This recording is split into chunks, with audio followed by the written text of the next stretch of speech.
우리가 사장이라고 가정해봐요. 종업원이 있는데 맨날 문제를 일으키고 말은 안 듣고 자기 멋대로고 회사에 손해를 끼치는 직원이 있다고 해봐요. 그래서 그 직원 때문에 골치가 아픈데 어느 날 자기가 퇴사를 한다고 그래요. 그럼 어떡하겠습니까? 아이고 잘됐다 싶어 빨리 퇴사하라고 그러지 않겠습니까? 그리고 퇴사하고 나면요, 그러면 이제 그만이죠. 다시 얼굴 볼 일도 없고 서운할 것도 없고 섭섭할 것도 없고 그러지 않겠습니까? 그런데 그 직원이 아들이에요. 우리의 아들이에요. 그러면 어떻겠습니까? 문제를 일으키고 자기 멋대로 하지만 퇴사한다고 했을 때 어떡하겠습니까? 아이고 잘됐다. 네 안 보면 그만이다. 그러진 않겠죠. 직원과 사장은 서로의 필요에 의해서 맺어진 관계죠. 서로 필요가 없으면 서로 이제 헤어지는 겁니다. 그리고 헤어지면 그걸로 그만인 거죠. 그런데 사람에게는 정의라는 게 있잖아요. 이 정의 참 무서운 거죠. 같이 직장 생활하면서 정이 들었어요. 근데 이제 그만둔다고 그래요. 그러면 헤어지긴 하지만 아쉬움이 남고 섭섭함이 남고 뭔가 마음에 묵직한 뭔가가 남죠. 그런데 그것도 시간이 지나면 이제 싹 없어지는 거죠. 그런데 아들은요, 필요에 의한 관계에 앞서서 사랑의 관계죠. 단순히 정이 아니죠. 깊은 사랑의 관계죠. 그래서 버리지를 못하죠. 아무리 실수가 많고 부족함이 많고 회사에 손해를 끼치고 한다 할지라도 절대 버리지 못하죠. 때로 징계하고 혼을 내가지고 내가 고쳐 쓴다 할지라도 이 아들을 버리거나 포기하지 못합니다. 서로 이 아들이 우리 회사에서 그만뒀다 할지라도 관계가 끊어지진 않습니다. 관계가 계속해서 유지가 되는 거죠. 지금 이스라엘 하나님 말을 안 들어요. 자기 멋대로 해요. 그러면 하나님이 버리면 그만이지 않겠습니까? 이 땅에는 많은 나라가 있고 많은 민족이 있으니 그 이스라엘 버려버리면 그만이지 않겠습니까? 그런데 하나님께서 이스라엘을 버리지를 못합니다. 혼을 내서 징계를 해서 고쳐 쓰더라도 이 이스라엘을 버리지를 못하는 거죠. 왜요? 이스라엘은 필요에 의한 관계가 아니라 하나님과 사랑의 관계이기 때문에 그렇습니다. 2절에 이렇게 되어 있어요. 내가 너를 위하여 내 청년의 때의 인애와 내 신혼 때의 사랑을 기억하노니. 주목해서 보셔야 돼요. 청년의 때의 인애와 신혼 때의 사랑을 기억하는데 뭘 위해서요? 내가 너를 위해서 청년의 때의 인애와 신혼 때의 사랑을 기억한다. 너를 위해서 내가 그 사랑을 기억한다 이렇게 되어 있어요. 부부관계로 한번 이해해봐요. 서로 사랑해서 결혼했잖아요. 근데 결혼해서 서로 투닥투닥 싸울 때가 많이 있죠. 싸우면 꼴보기 싫어 죽겠죠. 그렇게 사랑해서 죽고 못 살아서 결혼했는데 별것도 아닌 일로 다투거든요. 그럼 다투고 나면 그렇게 미워 죽겠죠. 꼴보기 싫어 죽겠죠. 다시는 얼굴 보기 싫죠. 근데 그때 뭘 생각하는 거예요? 그때 우리 신혼 때 좋았는데, 그래도 우리 연애할 때 참 그때 행복했는데, 그때를 생각한다는 거. 뭐 하려고요? 그 화나는 마음을 누그러뜨리고 미워진 마음을 누그러뜨려서 다시 사랑의 마음으로 회복하려고 그 좋았던 때 생각하는 거죠. 여러분, 사람이요 살다 보면 갈등도 생기고요 다툼도 생겨요. 그러면 이 마음이라는 것이 자꾸 안 좋았던 때만 기억하는 거예요. 안 좋았던 때. 근데 여러분, 사람이 서로 감정 상해갖고 안 좋으면요 별말을 다 하고 별짓을 다 하는 거죠. 근데 그때 생각하면 더 미운 거죠. 서로 갈등이 생기고 미워지려고 그러면 좋았던 때를 생각해야 되는 거예요. 그래도 그 사람하고 그때 참 좋았는데, 그래도 아무개 집사하고 그때 말이야 족구도 하고 말이야 밥도 같이 먹고 말이야 그때 참 좋았는데, 그 좋았던 때를 자꾸 생각해야 되는 거죠. 그 아무개 권사님 그때 나 힘들 때 그렇게 나를 위해서 기도해주고 나를 위해서 밥도 사주고 나를 그렇게 격려하고 위로해 줬었는데, 자꾸 좋았던 때를 생각하는 거죠. 그러면 그 관계가 다시 회복할 수 있는 힘이, 내적인 힘이 다시 생기는 거죠. 그러니까 하나님이 마치 그것처럼 그러는 거예요. 지금 이스라엘이 말을 안 들어요. 그럼 버리면 그만이요.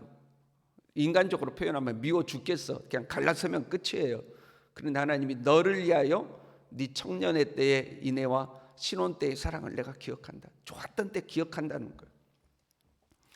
청년의 때의 인애와 신혼 때의 사랑 이렇게 되어 있죠. 인애와 사랑은 같은 의미입니다. 인애도 사랑이란 말이에요. 반복해서 이야기하는 거예요. 청년 때의 사랑은 우리식으로 표현하면 연애할 때, 연애할 때, 연애해가지고 막 뜨거울 때 말하는 거죠.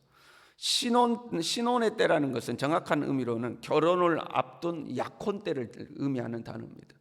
지금 우리나라는 이제 약혼이 없어졌잖아요. 근데 제가 어렸을 때만 해도 누가 약혼한데 이런 말이 있었어요.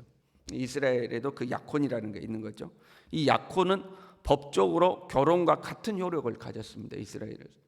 그러니까 그 청년의 때의 인애와 신혼 때의 사랑이란 청년 때 연애하면서 막 사랑하고 그 사랑이 너무 뜨거워서 결혼하기를 이제 약속해 놓고 결혼 때를 기다릴 때 그 사랑, 그때 사랑을 말하는 거예요. 알콩달콩할 때 여러분 그려지죠? 그 알콩달콩할 때 그 사랑을 하나님께서 기억하시겠다 하는 거죠. 여러분 우리 신앙생활 하다 보면요, 마치 미운 5살, 미운 7살이 되듯이 미운 신앙의 때가 옵니다. 처음에 그 순수했던 신앙, 하나님을 향한 순수했던 그 신앙의 기간이 지나면 이제 약간 비뚤어지는 때가 와요. 나도 이제 알 만큼 알고 경험도 있고 교회에 어떻게 돌아가는지 이제 좀 보이고, 그 순수했던 때는 모든 것이 거룩하고 경건하고 막 하나님의 은혜처럼 보였는데 이제 좀 내가 달아지면 인간적인 요소들이 막 보이죠. 그러면 신앙이 이제 그 순수했던 신앙에서 벗어나서 미운 신앙의 때로 넘어가는 거거든요. 그런데 우리가 그렇게 미운 신앙이 되거나 내 신앙이 게을러지거나 내 신앙이 세속적으로 변질되어도 하나님이 참으시고 우리에게 기회를 계속해서 제공하시죠. 왜요? 신혼의 때를 하나님이 기억하시는 거예요. 하나님과의 신혼의 때를 하나님이 기억하시고 참고 기회를 주시는 거죠. 때로 하나님이 우리를 너는 더 이상 안 되겠다 해서 매를 들어 때리실지라도 우리를 버리지 않는 것은 그 신혼의 때를 기억하신다는 거예요.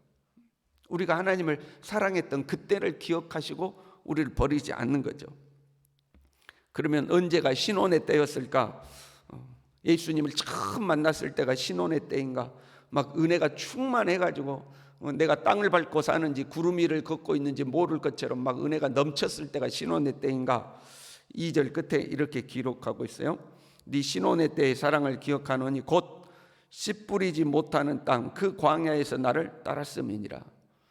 하나님과 이스라엘의 관계에 있어서 신혼의 때란 광야의 때를 이야기하고 있어요. 그 광야는 어떤 곳이에요? 씨 뿌리지 못하는 땅 이렇게 되어 있습니다. 그러면 씨를 뿌리지 못하면 거둘 수도 없죠. 미래가 없어요. 소망이 없어요. 씨를 뿌려야 그 거둘 미래를 기대하고 소망을 가지고 버티지 않겠습니까? 또 씨를 뿌리지 못해요. 내일이 없는 거예요. 내게 뭔가 소망이 없는 거예요. 희망도 없는 거예요. 그냥 하루하루 사는 거예요. 하늘만 쳐다보고 하나님의 은혜만 바라보고 하나님이 만나 내려주지 않으면 굶고 살아야 되는, 오직 하나님의 은혜만 의지하고 살았던 삶, 그것이 광야고 그것이 신혼 때라는 거예요. 우리로서 보면 고달프고 힘든 삶이죠. 너무너무 고달픈 거죠. 희망도 없고 내일도 없고 먹을 것도 없고 오직 하나님만 바라봐야 되는 고달픈 인생길이에요. 어떻게 보면 하나님이 없이는 생존할 수 없는 것이죠. 그러니까 하나님만 의지하고 살아가는 곳이거든요. 거기가 광야요, 거기가 이제 신혼의 때가 되는 겁니다. 그런데 이제 먹고 살만해졌어요. 그렇잖아요. 가나안에 들어가서 먹고 살만해졌어요. 더 이상 만나 필요 없습니다. 더 이상 불기둥 필요 없습니다. 구름기둥 필요 없어요. 그러면 눈이 이제 딴 곳으로 가는 거죠. 하늘 쳐다보던 눈이 이제 바라볼 곳이 많아지는 거예요. 하나님 말씀에도 길을 막아요. 왜? 나도 좀 자유롭게 살고 싶은 거예요. 그동안 하나님께 매어 살았는데, 하나님만 쳐다보고 살았는데 이제 나도 좀 자유롭게 좀 살아봅시다. 하나님 나 좀 자유롭게 살아봅시다 하고 하나님 말씀의 길을 이제 막는 거죠. 그럼에도 불구하고 하나님은 그 신혼의 때를 기억하시고 버리지 않는다는 거예요. 매를 때려서 바로 잡을지라도 버리지를 않으시는 거죠. 그때 매로 사용되는 도구가 북방 왕들이죠. 끓는 가마에 이제 북방 왕들이죠. 바벨론을 의미하는 거죠. 그런데 3절에 이렇게 기록하고 있어요. 이스라엘은 여호와를 위한 성물 곧 그의 소산 중 첫 열매이니 그를 삼키는 자면 모두 벌을 받아 재앙이 그들에게 닥치리라. 하나님께서 이스라엘을 징계하시는 거예요. 그 징계의 도구로 바벨론이 사용되는 거거든요. 그래서 바벨론이 이스라엘을 삼키는 거죠. 그런데 그 바벨론이 오히려 재앙이 있을 것이다 하는 거예요. 비록 매를 들어 사용하는 도구로 쓰임 받지만 결국 바벨론이 재앙을 받는다 하는 거죠. 그 이유가 어떻게 돼 있어요? 하나님께 바쳐진 첫 열매이기 때문에 이스라엘을 삼키는 자마다 재앙을 받을 것이다 이렇게 되어 있습니다. 우리가 음식 중에 소화시킬 수 있는 음식이 있고 소화시킬 수 없는 음식이 있죠. 더 나아가면 먹으면 독이 되는 음식이 있죠. 뭐 버섯 종류 중에서도 독버섯이 있고 그런 거 있잖아요. 그거 잘못 먹으면 죽는 거 아니에요? 왜? 그 속에는 그런 성분이 있기 때문에 그렇죠. 하나님께 바쳐진 사람은 하나님께 바쳐진 성물이 되죠. 하나님께 바쳐진 사람은 세상이 감당할 수 없는 사람이 되는 겁니다. 하나님께 바쳐진 사람을 잘못 삼키면 재앙을 받게 되어 있는 거예요.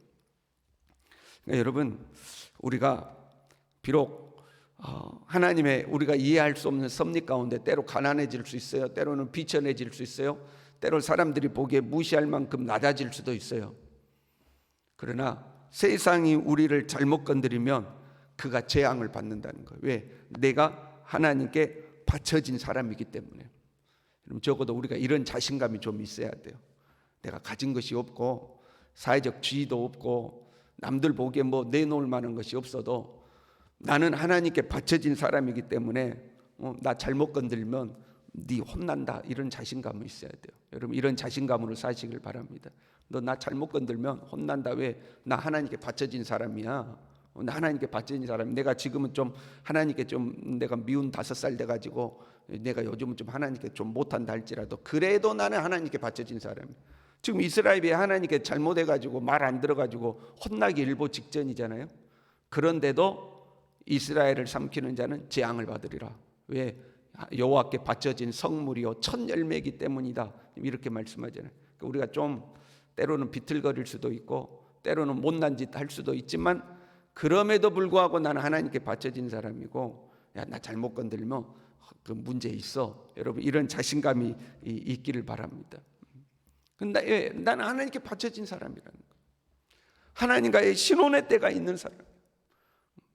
우리가 항상 하나님과 신혼의 때면 좋겠지만 그러지 못할지라도 하나님은 나와의 신혼의 때를 기억하시고 나를 절대 버리지 아니하시고 포기하지 아니하시고 누군가가 나를 삼키려 한다 할지라도 오히려 그가 배탈나고 그가 설사하고 그가 문제가 생기는 거지 나를 삼키지 못한다. 나는 하나님의 사람이라. 여러분 이런 자신감으로 살 수 있기를 바랍니다. 근데 이왕이면 하나님께 매맞고 하나님께 혼나고 내가 좀 미운 5살 미운 7살 돼가지고 그럴지라도 나는 하나님의 사람이라. 이것보다는 변함없이 주님 사랑하고 변함없이 주님과 좋은 관계 속에 살아가고 주님이 나를 사랑하시고 나도 주님 사랑하고 그 주님의 돌보심과 은혜가 끊어지지 아니하는 그런 은혜 속에 살아가는 저와 여러분 될 수 있기를 바랍니다. 기도하겠습니다. 하나님 아버지, 우리가 부족함이 많고 하나님 앞에 때로 비틀거리기도 하고 하나님께 멀어질 때도 있지만 그럼에도 불구하고 주님은 우리를 버리지 아니하시고 포기하지 아니하시고 끝까지 붙들어 주시니 참 감사합니다. 비록 나에게 매를 들어 나를 때리실지라도 세상을 향해서는 이는 내게 바쳐준 성물이다, 나의 것이다, 거룩한 첫 열매다 하고 하나님 우리를 그렇게 지켜 세워주신 것에 참으로 감사를 드립니다. 이 하나님의 은혜와 사랑에서 떠나지 않도록 도와주시고 주님이 나를 변함없이 사랑하시는 것처럼 우리도 변함없이 주님 사랑하며 주님의 사랑 안에 거하며 살아갈 수 있도록 주님 우리 모두를 붙들어 주시옵소서. 예수님의 이름으로 기도 올리옵나이다. 아멘.